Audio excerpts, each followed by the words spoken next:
Frank Herbert, I think, was legitimately a genius. His fiction is powerfully informed by his study of the science, his study of the culture. And the way Frank Herbert approached ecology in his book, for me, was so fresh, was so poetic, so powerful. His view of nature was mesmerizing. Denis and I and Jon Spaihts, the three of us all, in a way, and it was collaborative in its own way, came up with what is the essence of this pretty wonderful movie.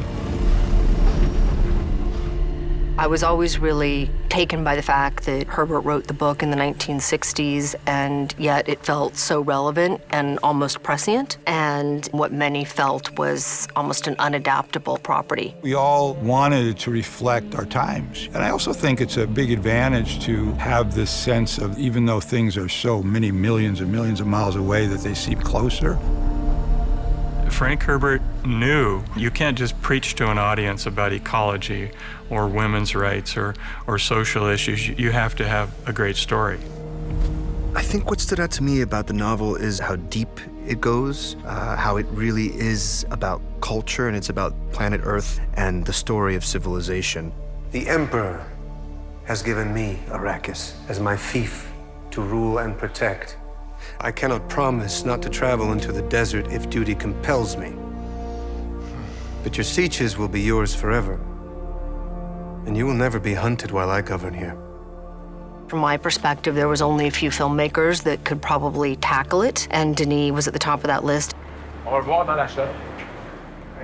think what Denis Villeneuve and Eric Roth and Jon Spaihts did was that they had grounded this, and it adds to this tone of deep legend and of myth.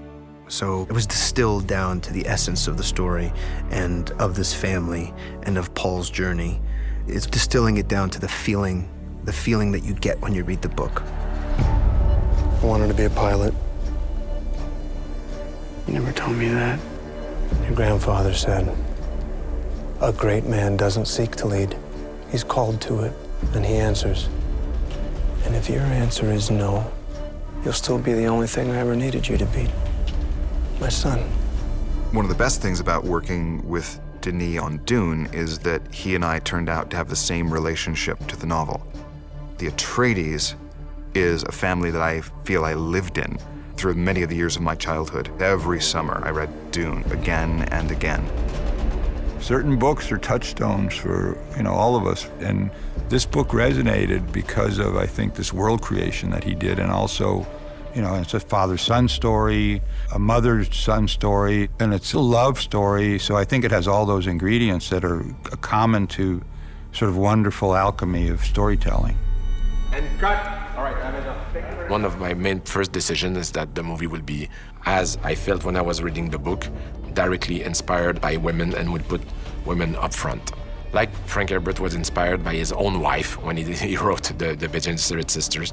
I wanted the movie to be have that feminine power present, so that's why we oriented the screenplay toward femininity. I hold at your neck the Gom Jabbar. Poison needle, instant death. The test is simple. Remove your hand from the box, and you die. What's in the box? Pain. This is one of my favorite aspects of Dune. The Bene Gesserit, which is a very secretive, matriarchal society. And again, as a credit to Frank Herbert, these women are probably the most powerful characters in the entire Dune universe. So the heart of Dune, I think, is timeless and modern. And it was Denis' intention to ground the characters in a language and a cadence that felt real and relatable to the people watching.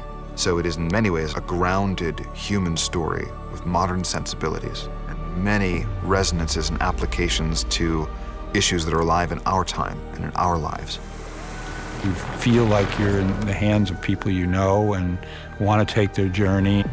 It is about the essentials of human nature. It's about the human heart and the human mind. It's about us.